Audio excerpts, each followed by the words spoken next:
সিলেটও corona virus সন্দেহে হাসপাতালে ভর্তি দুবাই থেকে আওয়াজ জোয়ান বেটা বাড়িত গেছেন কি তার শরীরে করোনা ভাইরাস পাওয়া না যাওয়ায় তানরে হাসপাতাল থেকে ছাড়ি দেওয়া হয়েছে। রবিবার বাংলাদেশে করোনা ভাইরাস আলা 3 বেমারি পাওয়ার বাদে সিলেটও আগে ব্যবস্থা লইয়া রাখা হয়েছে। বেমারি ফাইলে তানতানদের চিকিৎসা দেওয়ার লাগি 2টা হাসপাতাল রেডি রাখা হয়েছে। করোনা ভাইরাস আটখানির লাগি রবিবার রাত স্বাস্থ্যসেবা বিভাগের সিলেট জেলা কমিটির সভা হয়েছে। ও সভাত করোনা বেমারি পাওয়া গেলে তারার চিকিৎসার লাগি আইসোলেশন ইউনিট হিসাবে 100 সিটর সিলেট সদর হাসপাতাল আর 20 সিটর ডায়রিয়া হাসপাতাল ঠিক করিয়া রাখা হয়। আর বেশি দরকার হইলে খাদিমপাড়ার 31 সিটর হজরত শাহফরান রহমতুল্লাহি আলাই হাসপাতালও খামো লাগানি হইব করিয়া সিদ্ধান্ত নেওয়া হয় সবাত করোনা আটখানির লাগি মাইনসরে হজাগ করার লাগি সিলেট সিটি কর্পোরেশন আর জেলার হকল পৌরসভা ও উপজেলা পরিষদে তাগদা দেওয়া হয়েছে।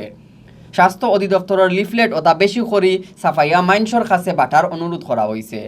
ইবাইদি করোনা ভাইরাস না পাওয়ায় রবিবার বিয়ালে বাড়িত গেছেন সদর হাসপাতালও ভর্তি হওয়া দুবাই তাকে আওয়া খানাইঘাটর জোয়ান বেটা।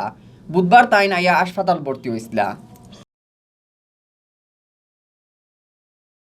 সরকারের পক্ষ থেকে সব ধরনের ব্যবস্থা গ্রহণ করা হয়েছে। আমরা আমাদের এই ডিভিশন লেভেলে আমরা যে আমাদের শামসুদ্দিন হসপিটাল আছে ওটাকে একটি হসপিটাল হিসেবে চালু রেখেছি। একজন রোগী ভর্তি হয়েছিল আপনারা জানেন, তো উনি আসলে কনফার্ম না, মানে ব্লাড টেস্ট নেগেটিভ আসার পরে উনি এখন সুস্থ হয়ে বাড়িতে গেছেন।